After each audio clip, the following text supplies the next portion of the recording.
Sinurprise ako at si King Kong ng mga kaibigan ko dahil konting kembot na lang napakalapit na ng aming wedding day. Konnichiwa, Jana des. Welcome to another episode of my wedding diaries. Today is August 18, 2024, Sunday. Itong vlog na to ay hindi naman talaga sana wedding diaries. Another ganap with me lang talaga sana dito sa Pinas. Pero, eto na nga, biglang nag-chat yung friend ko na si Ren. Biglang nagyaya na igagala daw itong si King Kong sa isa pa naming friend na si Val. Sakto naman, wala kaming agenda for today, so pumayag na din ako. At saka gusto ko din ngang igala-gala si King Kong dito sa lugar namin sa Candelaria, Quezon. Medyo barino na nga lang ako nung mga time na to kasi ang usapan, 2:30 PM daw. Sabi pa wag daw kaming malilate. Ay aba, 3:30 dumating ang kausap namin. Gawa pati, ayaw ko talaga lumabas. Dangan nga laang at igagala itong si King Kong. Anyway, ay dumaan nga muna kami dito sa La Barida na restaurant. Favorite ko dito yung pizza. Para naman may bit-bit nga kaming food. Tapos meron pa akong maliit na binili dyan kasi para sa akin sana. Dito lang din naman sa Candelaria yung pupuntahan namin sa Buena Vista East. Dito kasi kami pupunta sa dating resort ni Val Bukid. Na ngayon ay photo studio na din yan ng Oman Day Studios. Pero mas madalas ay tambayan naming magkakaibigan. Nung high school nga kami, kapag meron kami mga overnight na gagawa ng project, dito kami pumupunta. Cute na ang dress ko, no? Sobrang gandang-ganda ako sa dress na to nung binili ko sa TikTok shop. Madami din colors to, kaso nga sa sobrang mabenta niya, laging nauubusan ako. Ang social ng tele niya, tapos meron pang bulsa na dalawa. Meron ako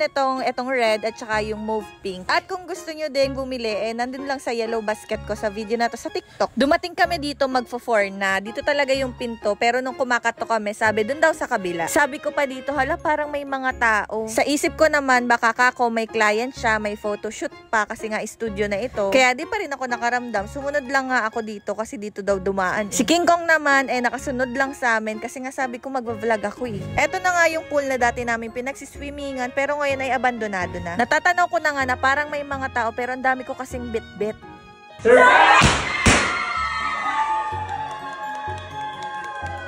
Sumalubong sa amin ang mga kaibigan ko nung high school at college, ang mga pinaka-best friends ko sa buong buhay ko. Syempre, kasabwat na naman tong aking asawa na si King Kong, pero di niya alam na kasali din siya at meron din siyang sash na groom. Sobrang nagulat nga ako dito at nahihi at naabala ko pa ang lahat. Di ko na din to in-expect kasi nga kahapon kasama ko lang din si Clark at si Austin. Sabi pa nung isa, siya daw ay paluwas na pa Manila, kaya hindi ko talaga inisip na nandito din sila. Tapos napakaganda pa nga ng setup nila pero kailangan nating i-blur. Kaya naman pala bago ako umalis, etong si King Kong sinasabi na ba't di ko suot yung color white ko na damit, na dress. Hindi naman na nga sumagi sa isip ko. Ito pala ang dahilan. Pero buti na nga lang at maayos-ayos pa rin ang sinuot ko at nag-ayos din ako ng kaunti. And also, hindi lang ako ang may cake, pati si King Kong. Pero napakatigas naman yata nito. Hindi mapakuha. Natikman ko nga din tong cake ay napakasarap. Yung icing niya pati, parang yung dating mga icing. Hindi na katulad nung sa Goldilocks at sa Red Ribbon na parang sebulaang. Basta, sobrang sarap. Natatakam tuloy ako ngayon. Shout out sa inyong lahat. Val, Renz,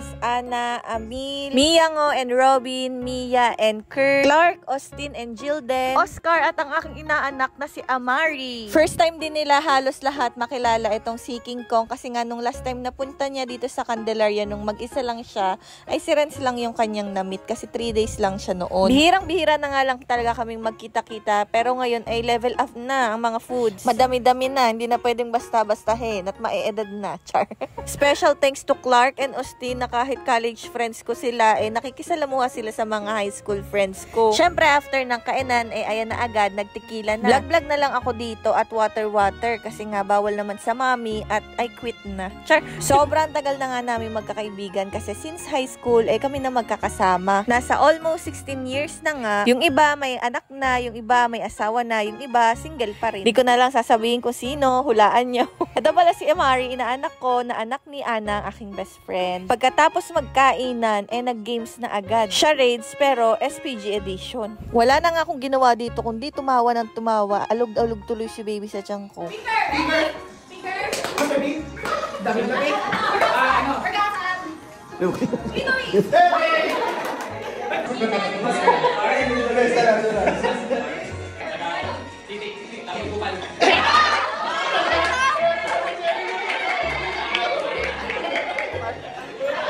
One word, English.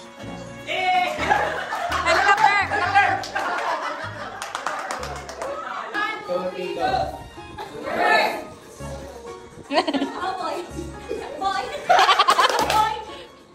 Wake up.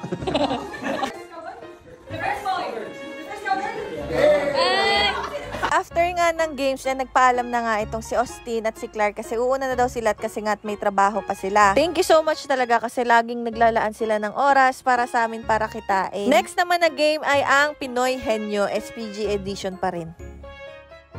Wait! Tama na at baka tayong mabahan sa mga pinagsasasabi ni King Kong. Sa sobrang saya nga ay namamanas na yung legs ko. 6 months na nga din kasi ako nitong buntis kaya kapag napapatigil ako hindi na ano yung blood flow ba. Na yun pala ang nagiging cause ng pamamanas. Ang hirap pala talagang magbuntis. Napakabigat kasi sa tiyan pero hindi naman pwedeng hindi ka gagalaw. Sabi ko kanina 'di ba ang bongga na ng mga foods kaya bongga na din ang ambagan. Syempre hindi daw kami kasali pero kitang-kita naman namin sila yung nagko-computan. Dito na yata masisira ang pagkakaibigan nitong dalawa. Charing. Syempre si Renz bilang leader, siya ang punong abala. Sobrang saya nga ng araw na to kasi di ko naman talaga ine-expect at pati si King Kong ay napa-surprise din. Sobrang thankful din kami kasi napapaligiran kami ng mga friends na katulad nila na nandyan palagi kapag kailangan mo ng tulong regardless kung may kapalit o wala. Sila nga din ang nasa likod ng successful wedding namin na i-upload ko din soon. Jane, Mite Correte, arigato. Bye bye. See you in my next vlog.